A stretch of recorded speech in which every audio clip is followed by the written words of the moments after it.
ton énergie, toi. Ah oui. Claude. Ça faisait quelques années qu'on ne s'était pas vu. C'est un vrai plaisir de te retrouver. Scorpion, comme mon frère. Ouais. Mon frère, il est Scorpion aussi, Jean-Freddy. 12 novembre. Bon.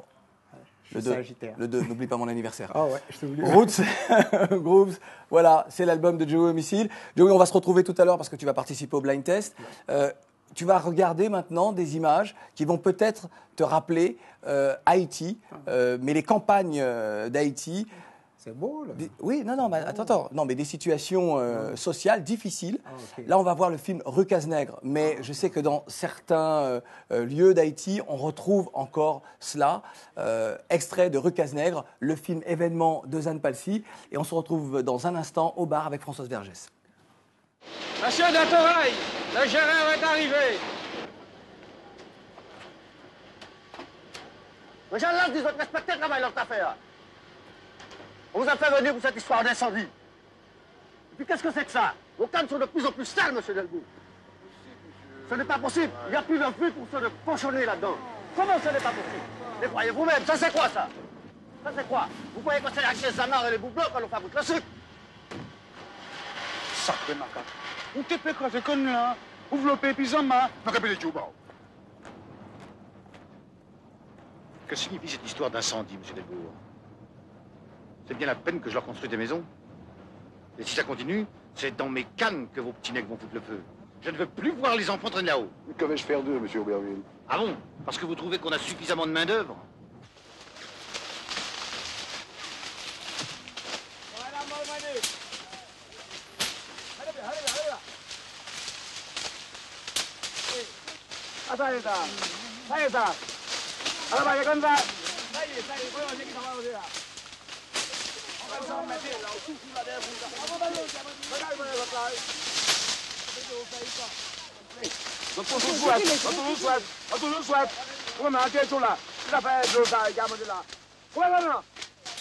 Feignant. Ta grand-mère croit peut-être qu'un jour tu seras fonctionnaire.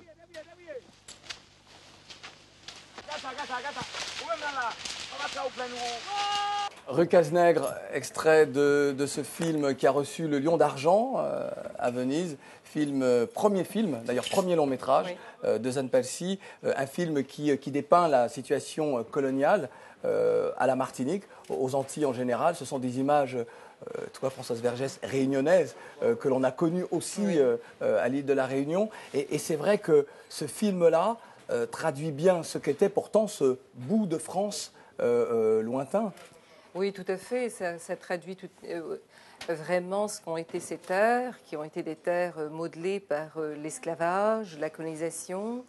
Là, on voit, on est quand même dans les années, on est très tard, on est après 3 siècles de colonisation française, alors il est difficile d'en trouver les aspects positifs. Oui. On voit comment la grand-mère s'arrache pour que l'enfant reçoive l'éducation, on voit l'importance que l'éducation a pour sortir de là. On voit la vie extrêmement dure dans les champs de canne. Il n'y a aucun romantisme à avoir là-dessus, aucune idéalisation.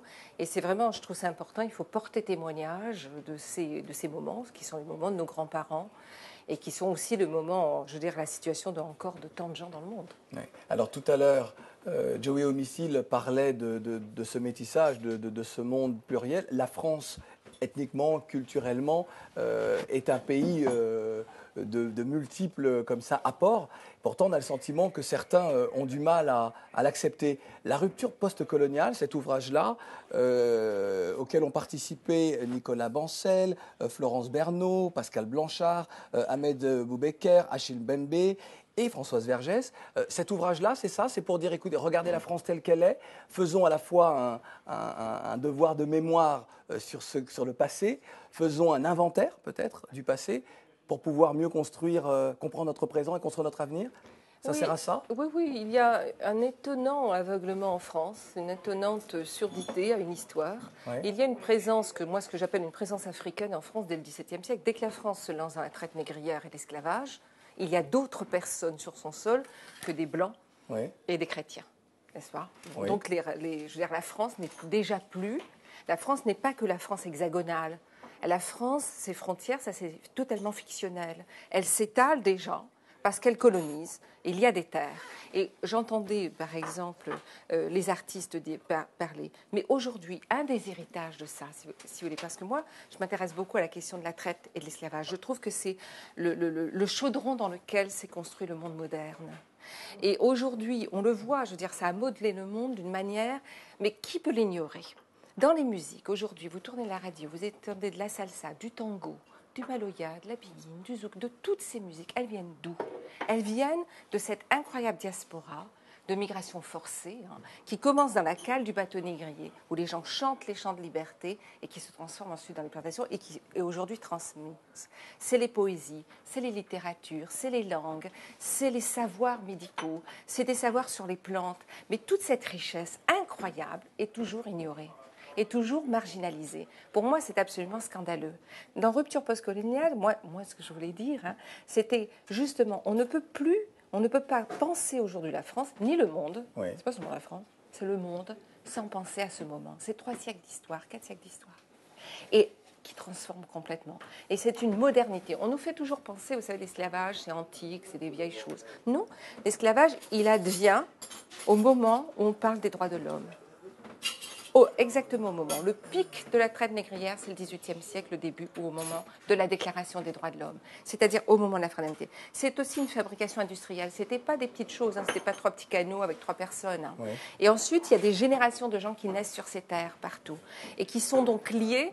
Il y a une liaison qui se fait entre le continent africain, les continents américains, nord et sud, l'Amérique centrale. On oublie qu'il y a eu une présence africaine en Amérique centrale, tout l'arc des Caraïbes et dans l'océan Indien.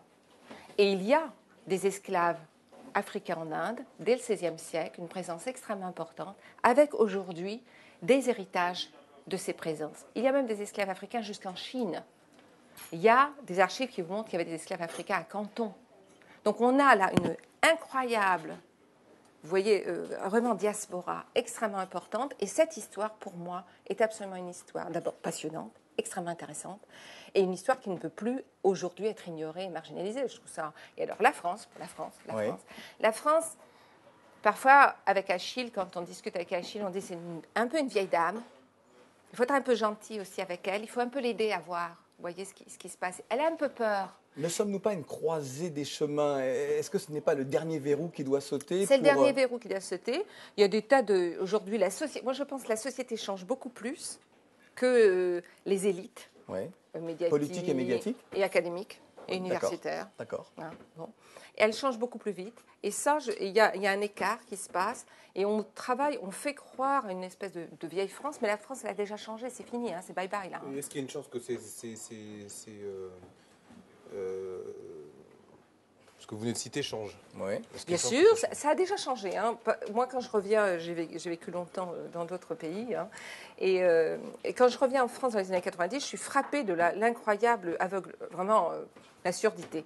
En 10 ans, ça a changé. Cette année, on fête les 10 ans de la loi Taubira, celle qui a reconnu. Justement, la loi très important, Claudie. La loi est quand même, elle semble menacée. Alors, entre elle est attaquée, tu as remarqué les déclarations. Éric Zemmour, les uns et les autres. Vanessa, un député, quand même. qui dit que cette loi est une loi qui est une honte de la nation et une loi anti-française. Ça veut dire que nous tous, là, on n'est pas des Français.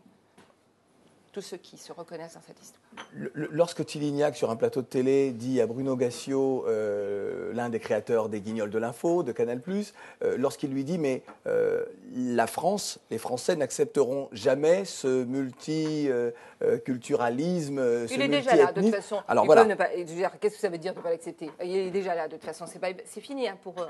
C'est fini, là, leur histoire. Mais c'est normal qu'il y ait un peu des gens comme ça qui s'accrochent. Vous savez, tu sais, c'était quand même d'énormes privilèges. C'est un énorme privilège. Il faut un peu qu'ils les abandonnent.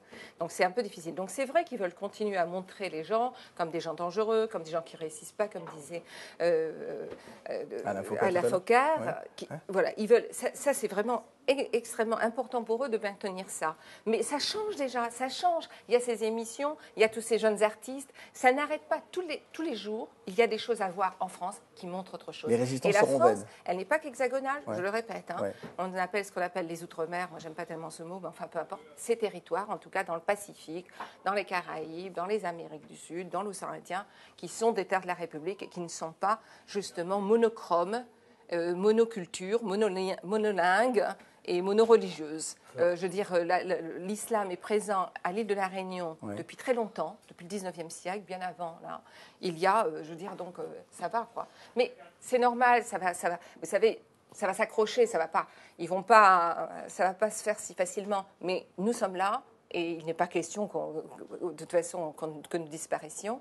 Et on doit s'affirmer, je veux dire, on s'affirme de plus en plus par toutes ces créations. Moi, quand je vois tout ça chaque fois, je ne fais que rencontrer des personnes qui agissent. Je ne fais que rencontrer des personnes qui font quelque chose. Que ce soit un jeune couturier, que ce soit un jeune comédien, un jeune artiste, que ce soit... Je veux dire, c'est incroyable la créativité et la vie, la dynamique. Mais à côté de ça, les autres... Voilà. La loi du 10 mai est attaquée, mais il n'y a pas de raison qu'elle soit remise en cause par le pouvoir. Elle ne sera pas remise en cause, mais elle est attaquée. Et elle continuera à être attaquée. Et c'est pour ça qu'il faut quand même que nous prenions la mesure de l'importance de cette loi. Cette loi, elle est portée par un mouvement. Hein, on était ensemble le 23 mai 1998. Exactement.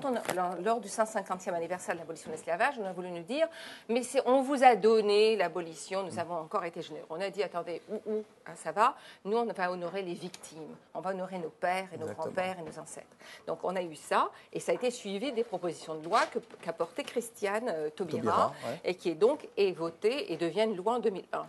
Cette loi, elle passe, personne n'en parle à l'époque. Ce qui fait en parler, c'est 2005. C'est-à-dire tout d'un coup, mon Dieu, il y a du multiculturalisme, mon Dieu, il y a des gens dangereux, donc, etc. la loi du 23 comme tu as février. remarqué, et la loi la plus attaquée, c'est toujours la loi Taubira.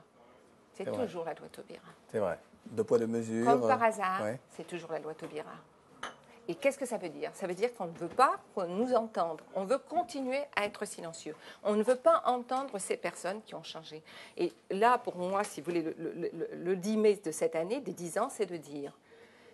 Tout ce que vous dites, vous parlez toujours des idéaux des droits de l'homme, vous parlez toujours de liberté, égalité, fraternité. Sans les luttes des esclaves, cela n'aurait pas le sens que cela a aujourd'hui. Très clairement. Parce que liberté, ils l'ont incarné, égalité, ils l'ont incarné, fraternité, parce qu'ils savaient dans leur corps ce que ça voulait dire d'en être privé. Alors, donc, il me semble reconnaître dans votre ton, très vite, dans votre verbe aussi, dans votre fougue, un personnage, et il me semble que vous portez le même nom. Est-ce que c'est lié? Est-ce que vous avez un lien avec monsieur ou maître Jacques Vergès? Oui, j'ai un lien. D'accord, et c'est mon oncle.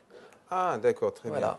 Mais mon engagement est un engagement tout à fait qui est né de mon enfance dans une île, qui est né de ma révolte devant un silence, qui est né c'est un engagement qui est vraiment d'une révolte. Une révolte devant cet incroyable mépris de vie, de milliers de vies. Ce sont des centaines de milliers de vies. C'est des femmes, des enfants, des hommes. Je veux dire, c'était le frère de quelqu'un, la sœur de quelqu'un. C'était ta mère, ta sœur, mon frère, tu vois. Et je veux dire, voilà. Et donc, nous sommes porteurs de leur voix. Et nous devons honorer ce qu'ils nous ont laissé. Les héritages qu'ils nous ont laissés, nous devons le défendre. Nous ne pouvons pas... Je veux dire... Il faut les honorer. Devoir. Et nous avons un devoir pour nous aujourd'hui de continuer, pour ceux qui continuent aujourd'hui à être asservis dans le monde. Exactement. Et il y en a beaucoup. Bravo.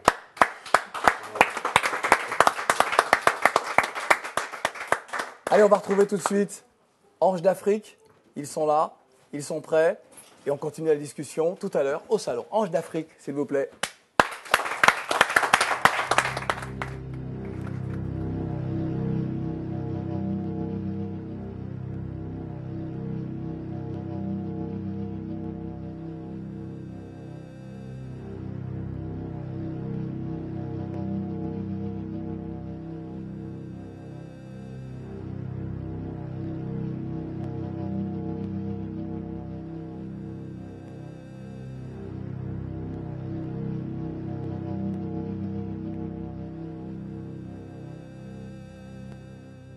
Ladies and gentlemen, everybody say,